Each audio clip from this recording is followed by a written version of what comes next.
Hailee Steinfeld, great to see you. Congratulations. You're back with new music. First song in a minute, Afterlife, sounding great. I was just thinking, you move so deliberately when it comes to music. You really don't kind of hit us unless you're absolutely ready, right? That's definitely right. I obviously have another world in which I am equally as passionate about, and that is my acting. And so it's the music isn't something I want to do unless I can commit myself and fully commit myself.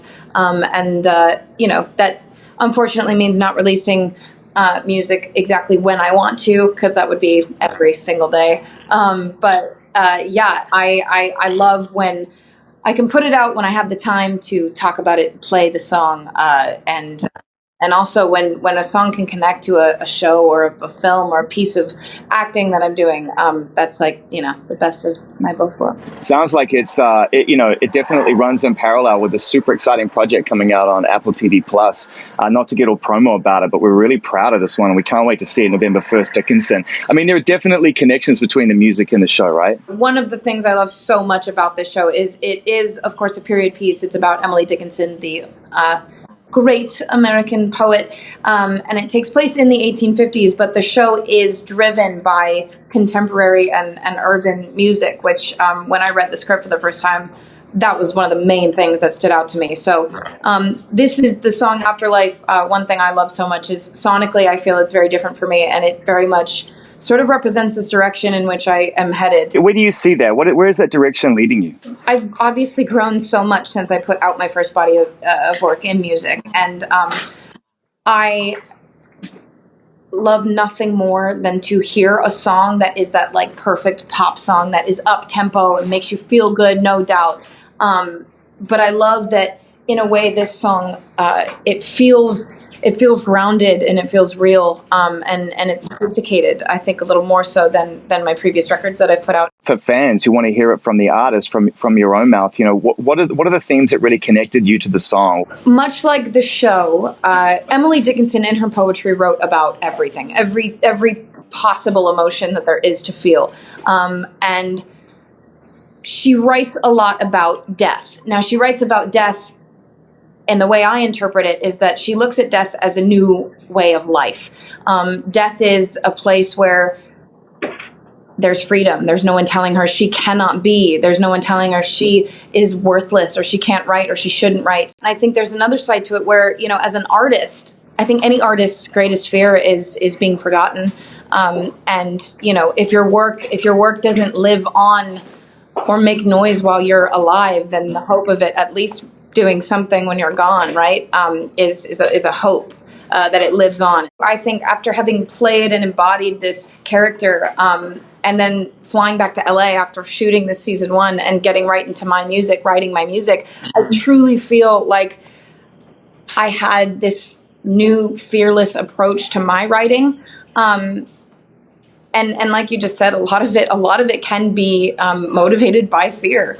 What can you tell us about who's sort of involved in the show and any sort of surprises that you can tell us? It's been so incredible to be working with Apple on this project, as it's a new venture for them and for me as well. I've really never done anything in the TV space, so a lot of this and a lot of how this is working is all new to me too. I'm executive producing the show, which is my first time, filling that role. The reason I wanted to do that was because, again, going back to the first time I read the script, it really felt like unlike anything I'd ever come across. And so I wanted to show up in a way that wasn't just as an actor. I wanted to be a part of, these decision-making processes and see things through from the beginning, middle to the end. And it's been a wonderful experience. Our cast is amazing. We have some amazing, amazing guest stars.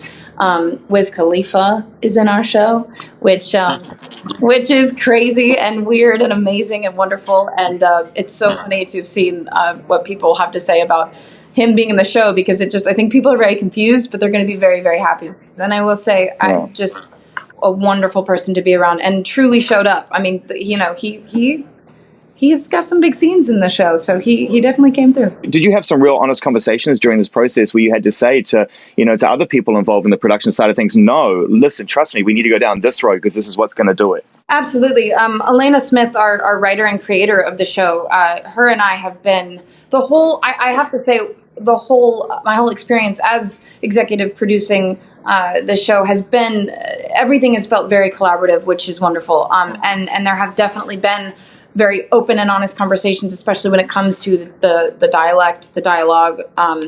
And Elena has been incredibly open to me and towards, this generation and how they speak, how they feel about certain things. And what's so cool about this show is we get to look at the world through the lens of this character who was way ahead of her time. And we see that, when you watch the show, you forget you're watching a period piece. And I think that's one of the coolest and in time sort of sad, because we're looking at a world in which there were conflicts and struggles that we still deal with today, which is partly shocking. So I think one thing that makes the show so interesting. Where's your music going after this? I know how busy you are, but you can't survive on one song every 5 years, Hailee. It's just not acceptable. It's not acceptable behavior.